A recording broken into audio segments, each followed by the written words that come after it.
Today's Power Lunch is with Budget Secretary Ben Diokno, who is working very hard to make sure that our taxes are spent by the government prudently and efficiently. Thank you so much!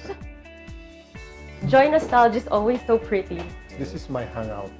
Oh! Do we want the public to know that? Baka lahat ng congressman pumunta po dito every day. Marami pa akong hangouts in this building. This is called Power Lunch, Okay. and it's me bringing my two worlds together, eating and having lunch with Alright. powerful people. Hindi pa ako kumakain talaga. So this is the typical lunch. So these are your favorite foods? Filipino food din po talaga? This one, yeah, tsaka this one. Kare-kare, sinigang. Oh my God, what a shock! Do you know they have corned beef sinigang in other restaurants, but I've never seen one that's like this big a chunk. I'll pretend I'm domesticated kahit na hindi. Sir, Batanggenyo kayo. Pero sir, siguro mahilig kayo sa bulalo. Bulalo, I like bulalo, yeah. Mga 82, 83, we go to Santo Tomas for lunch. Just for Batangas. Ako nagda-drive, bilis ko mag-drive. Lunch time pakakabalik kami 2 o'clock. No! From UP, punta kami dyan. Oh my God! Naghahanap lang po kayo ng bulalo? Bulalo lang. Or kaya mahilig ang mga taga-UP sa bulalo? Kasi mautak. Mautak. I didn't know that you were such a wine person. What's your favorite wine, sir? Don't give the wrong answer. Where I go first. They teach you in a diplomacy school. Yes. When they pour the wine, you go, you get it, smell, sip, nod 3 times. Yes.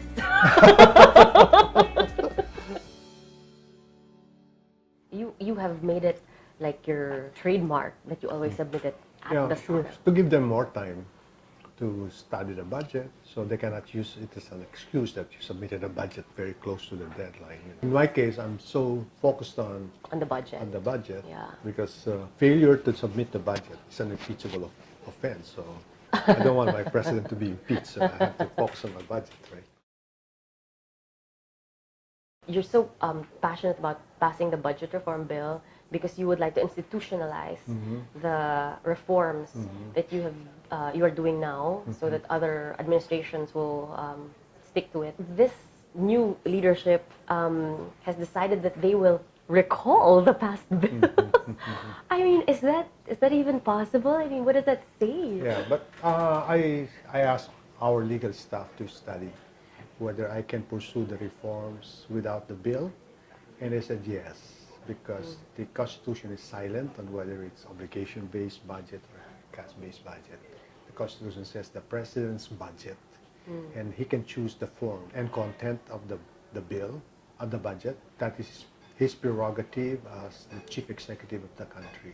Okay, so I don't need it, but as you mentioned, I just want it to be institutionalized, so that the next president will not go back to the old system.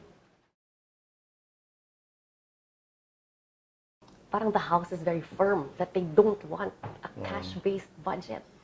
You know, I look at the Constitution, and the Constitution does not talk of cash or obligated budget. The president is supposed to submit a budget of expenditures and sources of financing. Whether it's obligation-based or cash-based, it does not say in the Constitution. So, well, we also look at what we call the absorptive capacity of the agency. Sir, ano po yung absorptive capacity? Kayo nakakaintindi nun? Yeah, yung ability of the agency to implement projects, given how much resources we gave them. For example, in 2017, we gave DepEd about 120 billion. So, ang absorptive capacity just for the school buildings.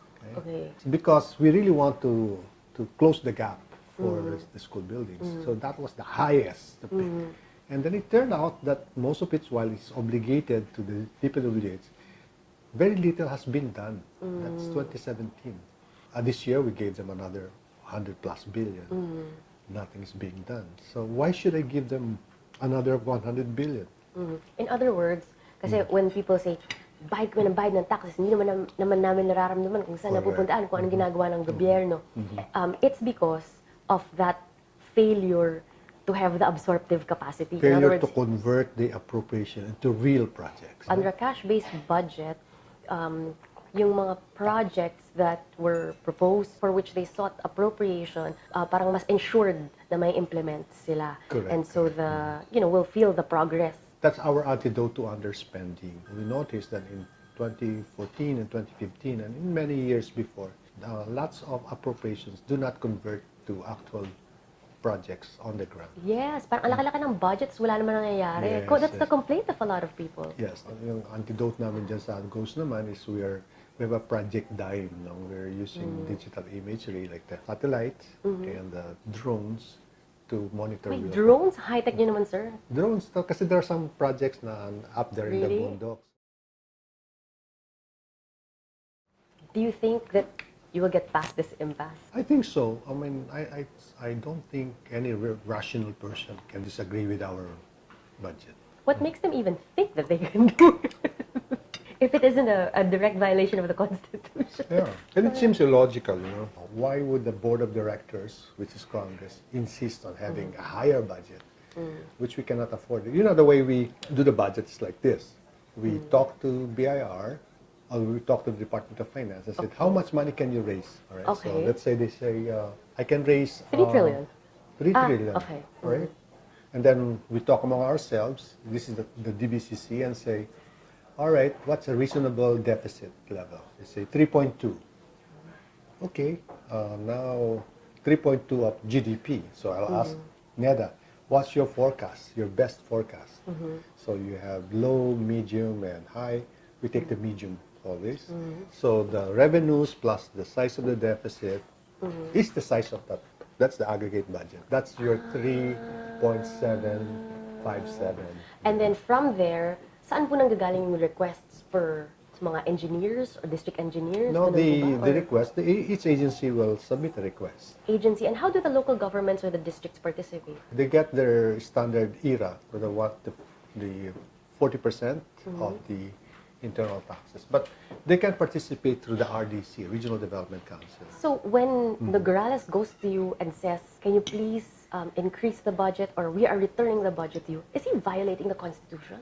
Well, he was saying that can we still consider increasing the budget submitted by the President? And I said there's no such provision in the Constitution that you can return. That's not an option. Okay? It's either you act on it, vote positively with some amendments, or vote en toto in favor, or reject. Those are your only options. It's not your option to return the budget. But they have not formally rejected it. That's the problem. Ganun po ba? That's a problem. And they do not seem to be in the mindset that they will formally reject it. Parang feeling po nila, napapakiusapan pa nila kayo. Ganun But po as I ba? said, that's not an option.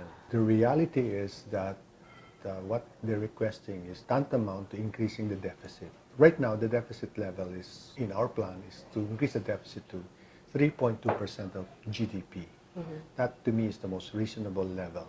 In fact, the IMF is saying, could you tone it down and make it just 2.6? What they're requesting is probably to increase it from 3.2 to maybe close to 4. And that is unacceptable. May nagsabi din naman po sa akin na it is also the duty naman po of Congress, parang that's what the budget hearings are for, that even if they can, quote-unquote, return the budget to you, not to increase it, but parang the pie will remain the same. But, you know, the allocations within the pie, if you could reallocate them daw, No, but they can do that. they can do it without having to go back to you. Yeah, they can do The that. only reason why they would be going back to you is if they wanted to increase it. But the Constitution is very clear. Congress may not increase. That's what the So that's the Constitution- quandary. Sir, when you say na you're ready for a reenacted budget, because I remember reading an article of yours, The Folly of a Reenacted Budget, published in manilaspeak.com, Okay. that that you were always against it. Yeah, if we can avoid it, you should avoid it, a reenacted budget. Because it is prone to corruption. Well, under a liberal interpretation of reenactment, the President can use these savings to start new projects, not known to Congress. To me, that's an abuse. Okay? So what we plan to do is once the budget is reenacted, since we have huge savings will go back to Congress and use this huge savings as part of what we call supplemental budget. We'll ask for their permission. So that's the most logical and transparent way of dealing with a reenacted budget. Speaking of Smart and Dominguez, so there's now this whole like federalism issue, and he has opposed it. And not only him, parang after he made his statement, sinuportahan po siya bigla ng all of these other business entities. They came out. No, with he's just press asking for more statement. rigorous and open discussion of the implications of federalism. I read that, I think it was you who mentioned, sir, that the economic provisions were not even addressed. Correct. And that it's not clear who, on the assignment of function, what functions will be assigned to the federal state government, and what to to the- the state, what are the shared assignments. Because to me, and I've been consistent here, the financing follows the functions. So unless that is cleared, then it's hard for us to figure out how we are going to finance it. And even then, even after you have identified the functions and financing, there will be some poor states and rich states. So Right. there will be a system of intergovernmental grants. The rich states subsidizing the poor states. So that's not in the draft constitution. I am interested in the fact na, kasi diba, before the debate was, they would say na, I am in favor of charter change, but only for the economic provisions, diba? But that's yes, sinasabi yes, yun through the years.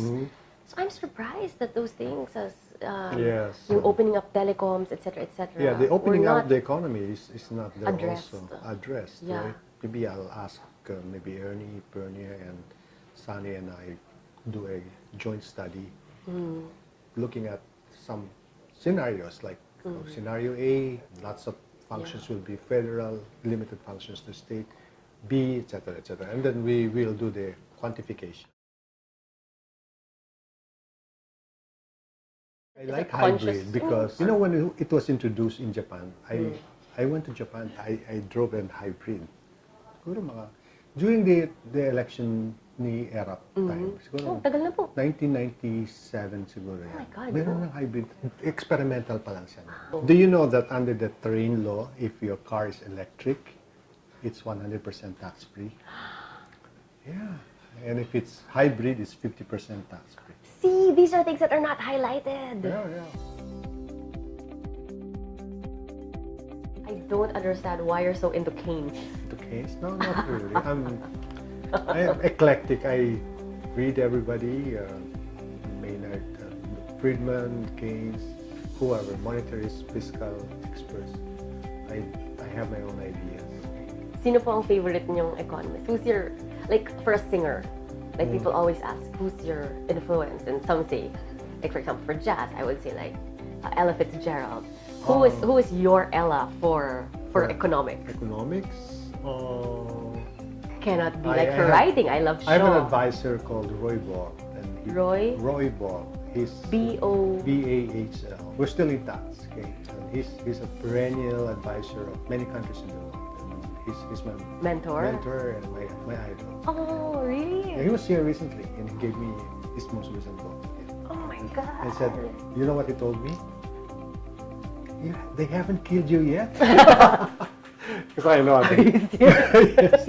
'Cause he knows that I've been involved in many government posts, which are really very difficult. Yes, I'm surprised that at this rate you're just having wine and not whiskey. No. Wine is good. Good for the heart. Good for the heart. Good for the heart. That's why you have a good heart. Cheers, sir. Cheers. Yay! What a privilege. One thing's for sure, Secretary Ben Diokno is a man of unquestionable integrity. He has been using budget reform to fight corruption. Let's hope that he succeeds.